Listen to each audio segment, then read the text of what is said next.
욥기 16장 18절에서 17장 마지막 절까지 말씀입니다. 네, 오늘 본문은 계속해서 16장부터 이어지는 욥의 대답이죠. 엘리바스의 두 번째 변론에 대한 욥의 대답이 계속해서 지금 나오고 있습니다. 오늘 본문을 세 단락 정도로 크게 나눠 본다면 18절부터 16장 18절에서 22절까지 욥이 자신의 무죄에 대한 확신과 호소를 하면서 욥은 하나님이야말로 자신의 결백을 증명해 줄 수 있는 분이다, 이렇게 고백을 하고 있습니다. 그리고 17장 1절에서 9절까지 말씀은 하나님께서 자신을 중보해 달라 라는 욥의 호소가 나오고 있고요. 그리고 10절부터 마지막 16절까지 말씀은 소망을 이제 잃어버린 욥의 탄식으로 엘리바스의 2차 변론에 대한 답변을 마치고 있습니다. 자, 오늘 18절 말씀을 보면 땅아 내 피를 가리지 말라. 욥이 지금 땅에게 이야기를 하는데 자신의 피를 가리지 말라 라고 하는 이 뜻은 자신이 죄가 없음을 땅이 증거해 달라 라고 하는 의미입니다. 욥은 지금 땅과 피 그리고 부르짖음을 말하고 있는데 이 말씀을 보면 창세기 4장에 아벨의 죽음이 연상이 되죠. 아벨의 제사는 아무런 문제가 없는 정결한 것이었습니다. 그런데 형 가인에게 죽임을 당하죠. 그러니까 최초의 순환과 최초의 죽음 또한 무죄한 자에게 일어난 것입니다. 그래서 이 아벨의 죽음을 지금 연상하는 고백을 통해서 이런 얘기를 하고 있는 거죠. 그러니까 너희들이 말한 인과응보의 원리를 적용할 수 없다라는 거죠. 아벨이 무언가 잘못을 했습니까? 잘못을 하지 않았는데도 죽임을 당했죠. 땅으로 하여금 자신의 피를 덮지 말기를, 자신의 부르짖음이 땅에서 그대로 머무르지 않기를 바라는 것은 아벨의 핏소리가 땅에서 하나님께 호소했듯이 자신의 울부짖음 또한 하나님께 닿기를 소원하고 있는 것입니다. 그리고 이제 19절 말씀 보면 나의 증인이 하늘에 계시고 나의 중보자가 높은 데 계시다, 이렇게 말을 하죠. 자신을 변호해 줄 분이 하늘에 계시다. 하늘에 계신 하나님께서 자신은 이런 고난을 당할 만한 큰 죄를 범하지 않았음을, 자신이 무죄함을 증거해 주시기를 지금 호소하고 있습니다. 하늘 법정에서 자신의 진실을 드러내 주시기를 욥은 구하고 있는 것이죠. 그리고 20절 말씀에 자신의 친구는 자신을 조롱하고 있다고 하고 내 눈은 하나님을 향하여 눈물을 흘린다, 이렇게 고백을 하고 있습니다. 그러니까 하나님께 긍휼히 여겨주시기를 구하고 있는 것이죠. 친구들에게는 긍휼을 구할 수가 없는 것입니다. 친구에게서 오는 것은 위로가 아니고 조롱이죠. 그래서 현재 그는 큰 고통 가운데 있지만 자신의 억울함을 풀어주시고 위로를 베푸실 분이 하나님이심을 믿고 있습니다. 하나님과 자신과의 관계가 회복되어서 하나님께서 자신을 변호해 줄 것을 기대하고 있습니다. 지금 그래서 이런 말들을 계속 볼 때 그는 끝까지 하나님을 의지하고 있는 모습을 볼 수가 있죠. 비록 자신의 태어난 날을 원망하기도 하고 하나님 앞에 자신의 어떤 심정을 토로하고 있지만 하나님을 의지하고 있는 것입니다. 이것이 신앙이죠. 자, 욥이 하나님을 향해서 눈물을 흘립니다. 그러나 21절 말씀, 사람과 하나님 사이에와 인자와 그 이웃 사이에 중재하시기를 원하노니, 이렇게 말합니다. 하나님은 자신에게서 너무 멀리서 계신 것처럼 느껴집니다. 그래서 욥은 중재를 원하죠. 22절 말씀에 자신에게 죽음이 오기 전에 자신에게 있는 문제가 해결되기를 원하고 있습니다. 수년이 지나면 나는 돌아오지 못할 길로 갈 것임이라, 이렇게 말을 하죠. 욥이 하나님을 향해서 서 있는 심정이 얼마나 간절한지 우리는 말씀을 통해서 확인할 수가 있습니다. 욥은 믿음의 사람이죠. 그래서 그는 지금 많이 울어야 하는데 하나님을 향해서 눈물을 흘리고 있습니다.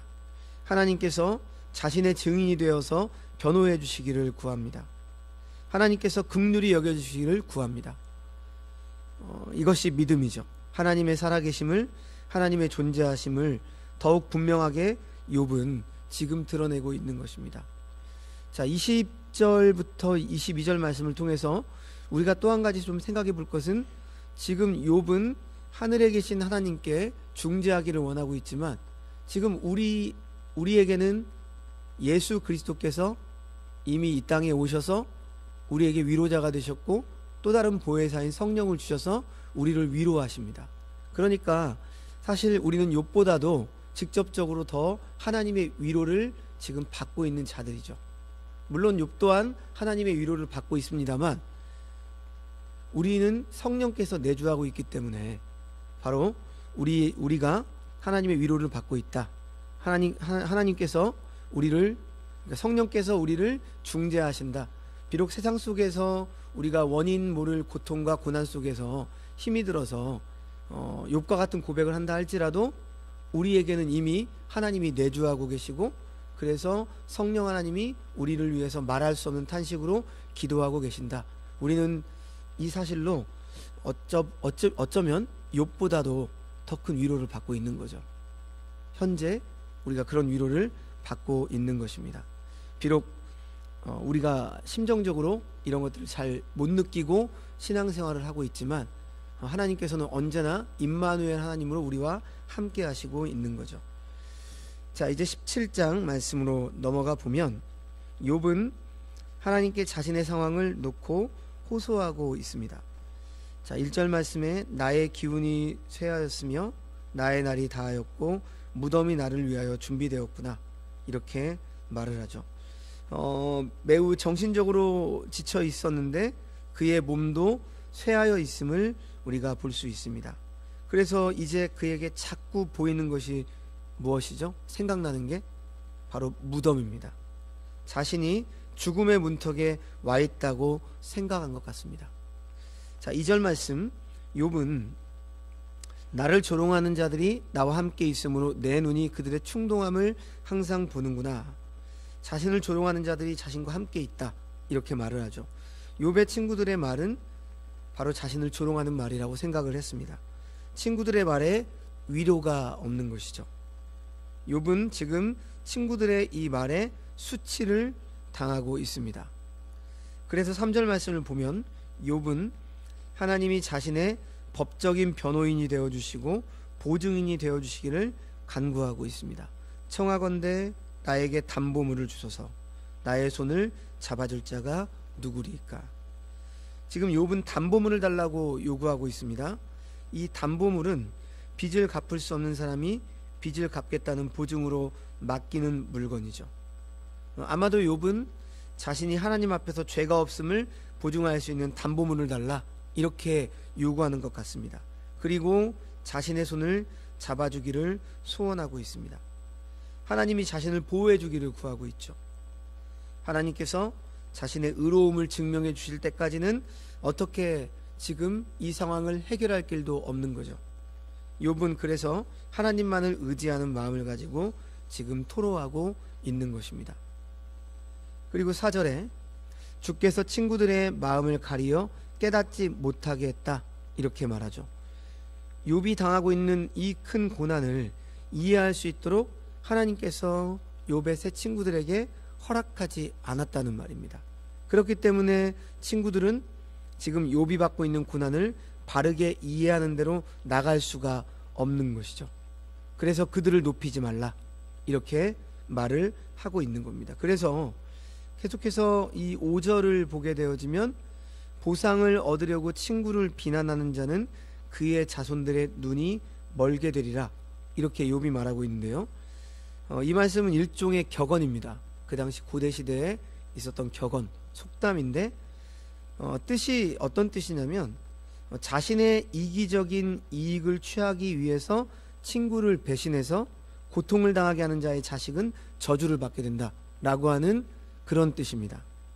그런데 이 욥의 이 말이 어떤 남이 불행하기를 희망하는 새 친구들이 어떤 불행을 당하기를 자기에게 지금 이런 말을 하고 있고 조롱하고 있고 위로를 하고 있지 않으니까 그들을 향해서 어떤 퍼붓는 저주가 아닙니다. 지금 이것은 다만 하나님의 진리를 그대로 말하고 있는 거죠. 고대 격언을 통해서 어떤 이치를 말하고 있는 겁니다. 그래서 새 친구들에게 죄를 경고함으로 이러한 저주를 받지 않기를 말하고 있는 거죠.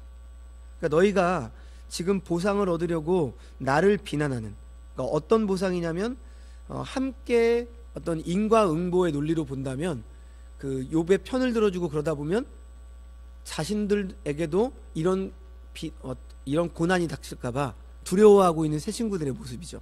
그래서 친구를 비난하는 자는 그의 자손들의 눈이 멀게 되리라, 이렇게 욥이 지금 새 친구들에게 경고를 하고 있는 것입니다. 그래서 6절 말씀 보면 하나님이 나를 백성의 속담거리가 되게 하시니 그들이 내 얼굴에 침을 뱉는구나, 이렇게 말을 하죠. 실제로 침을 뱉었을 수도 있고 모욕하는 행동을 표현하는 말일 수도 있습니다. 욥이 당한 재앙은 지금 사람들이 조롱하기 쉬운 사건이었단 말이죠. 사람들에게는 큰 이야깃거리입니다. 동방에서 큰 사람으로 불리던 사람이 하루아침에 재산도 다 잃어버리고 10자녀가 모두 죽고 지금 자신의 몸도 망가졌으니 이 얼마나 큰 이야깃거리겠습니까? 오늘날로 한다면 대서특필 되겠죠. 그렇죠? 모든 신문지상, SNS에 오르내릴 그러한 소식이죠. 사람들은 그래서 속성상 이런 이야기를 들으면 이해하려고 하기보다는 말거리를 만드는 일이 허다하죠. 우리들의 어떤 죄된 본성이죠. 이것이 욥에게는 가장 큰 괴로움이었습니다. 그래서 7절에 욥은 내 눈은 근심 때문에 어두워지고 나의 온 지체는 그림자와 같다, 이렇게 고백을 합니다. 눈이 근심으로 인해서 자꾸 어두워지고 있습니다. 마음이 근심으로 가득 채워지니까 자꾸 몸도 괴로워지죠. 정신적인 고통이 그의 몸 또한 더욱 망가뜨리고 있습니다. 그래서 어떤 치료약도 없는 것이죠. 성도 여러분, 욥은 이런 생의 고통을 통해서 자꾸 무엇을 지금 생각하고 있습니까? 우리가 앞에서도 계속 보았지만 죽음입니다. 이 죽음만이 어찌 보면 이 고난을 끝내는 길, 죽음 이후의 세계, 이것을 생각하고 있죠. 그런데 성도 여러분, 바로 고난이 주는 유익이 우리에게 또 이러한 것이라고 하는 사실을 우리는 기억해야 됩니다. 사람이 이 땅에서 형통하기만 하고 아프지도 않고 모든 일도 잘 되고 그렇게 살아간다고 생각해 보십시오. 뭘 잊어버릴까요? 죽음을 잊습니다. 내가 언제 죽을지 생각을 하지 않는 거죠. 죽음을 준비하지 않는 거죠. 그러다가 견디기 힘든 고난이 올 때 우리는 죽음을 생각합니다. 너무나 힘들고 정신적으로 힘들거나 아니면 육체적으로 아프거나 어떤 여러 가지 스트레스나 그런 일들로 인해서 우리의 마음이 너무나 힘들어 올 때 우리는 죽음을 생각하죠. 고난을 통해서 죽음을 바르게 깨달은 사람은 죽음 이후에 가야 될 바로 하늘 처소를 생각하게 되는 거고 하늘에서 만나야 될 주님을 생각하게 됩니다. 그렇다면 주님을 만나야 하는 우리는 어떤 삶을 살아야 하는가? 어떻게 해야 주님께서 주신 남은 인생을 주님을 위하여 의미 있게 사용할 것인가를 그때 생각하기 시작하죠. 그러니까 우리 신앙인은 사실 고난을 통해서, 고통을 통해서 내가 정말 죽을 듯한 고통, 어려움을 통해서 하늘의 소망을 갖게 되어지고 또 하늘의 소망을 갖는 동시에 그렇다면 남은 인생을 내가 어떻게 준비해야 될 것인가, 주님을 만나기 전까지 나는 어떤 삶을 살아야 될 것인가, 이런 생각을 하게 되는 거죠. 이것은 죽음을 생각하는 사람들이 가지는 생각입니다. 그래서 우리 인생 가운데 고난이 없다면 죽음이 저 멀리 있는 것처럼 잊어버리게 되는 것이죠. 자, 계속해서 9절 말씀 보십시오. 욥은 자신의 의로움을 주장하죠. 그리고 친구들에게 이렇게 말합니다. 10절 말씀에 너희는 모두 다시 올지니라 내가 너희 중에서 지혜자를 찾을 수 없느니라. 욥은 친구들에게 다시 자신에게 와서 자신의 잘못을 찾아보라고 말하고 있습니다. 그러나 그들은 그렇게 할 수가 없습니다. 왜 그렇습니까? 그들은 지혜자가 아니기 때문이죠. 친구들은 욥에게 조언을 했지만 지혜로운 조언이 아니었습니다. 지혜로운 조언이 되려면 욥이 받고 있는 이 고난의 성격을, 욥의 고난에 대한 하나님의 뜻을 바르게 이해할 수 있어야 했는데 그들은 그렇게 하지 못했죠.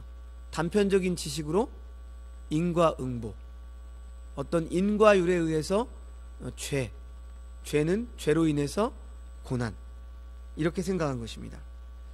그래서 11절에서 이제 마지막 16절까지 말씀을 보시면 욥은 자신의 소원이 다 끊어졌다고 절망감을 드러내고 있습니다. 11절 말씀, 나의 날이 지나갔고 내 계획, 내 마음의 소원이 다 끊어졌구나. 과거, 현재, 미래까지 더 이상 희망이 없다, 이렇게 고백을 하죠. 그리고 결국엔 그가 선택할 수 있는 마지막 희망은 무엇입니까? 13절 말씀에 내가 수월이 내 집이 되기를 희망하여 내 침상을 흑암에 펴놓음에. 죽음이란 얘기죠. 마지막 희망이 죽음이다. 욥의 마지막 희망은 스올, 즉 죽음으로 내려가는 것이다, 이렇게 말을 하고 있습니다.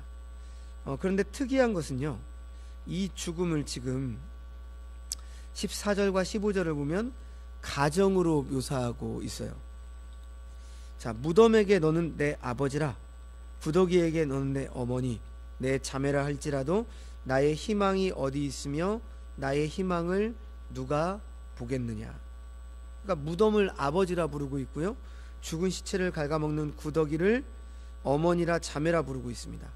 욥이 죽어서 아버지로 표현된 무덤 구덩이의 자식이 된다는 것과 욥의 시체를 파먹는 구더기들이 욥의 어머니와 자매가 된다는 말, 결국 어떤 의미입니까? 굉장히 시적인 표현인데 욥이 죽어서 흙이 된다는 의미죠. 그리고 흙이 되면 모든 게 사라져서 희망이 없다, 이렇게 말하고 있습니다. 죽음이 자신의 가족이다. 그만큼 지금 그는 죽음이 가깝다라고 생각하고 있습니다. 그래서 마지막 16절 말씀도 보십시오. 우리가 흙 속에서 쉴 때에는 희망이 스올의 문으로 내려갈 뿐이니라. 자, 개역개정으로 보면 이 말 뜻이 선뜻 이해가 잘 되지 않죠. 좀 어려운 표현 같죠. 그래서 이 말씀을 새번역 성경으로 보면 좀 이해하기가 쉬운데요, 제가 새번역 성경을 읽어드리겠습니다. 이런 뜻이에요. 내가 죽은 자들이 있는 곳으로 내려갈 때 희망이 나와 함께 내려가지 못할 것이다. 그러니까 욥은 자신의 마지막 희망은 죽음뿐이라고 고백한 후에 결국 죽음의 자리에 내려가면 자신에게 더 이상의 희망은 없다면서 완전한 절망을 지금 표현하고 있습니다. 하지만 욥기는 여기서 끝이 아니죠. 우리는 욥의 마지막의 내용을 잘 알고 있습니다. 이러한 완전한 절망 속에서 욥은 드디어 그 하나님을 눈으로 배움는 그러한 결말을 맞이하게 된다는 사실을 우리는 알고 있죠. 귀로만 들었던 하나님을 눈으로 배움는 그러한 회복의 역사를 우리는 알고 있습니다. 그리고 지금 계속 죽음을 이야기하고 있지만 사실 욥은 어떤 마음을 가지고 있습니까? 내가 살 이유를 달라는 거죠. 내가 지금 이유를 알지 못하면 나는 지금 죽은 것과 같고 나는 이미 죽은 것과 진배가 없다는 것입니다. 빨리 죽기를 소원하고 있고 나는 희망이 없다, 절망밖에 없다. 그러니 하나님 나에게 지금 말씀해 주십시오, 이렇게 탄원을 하고 있는 것이죠. 자, 오늘 말씀은 여기까지인데요, 오늘 본문을 통해서 두 가지 정도의 교훈을 한번 좀 생각해 본다면, 첫째는 완전한 절망을 경험해 본 사람만이 역설적으로 주님 안에서 소망을 찾을 수 있다라고 하는 사실입니다.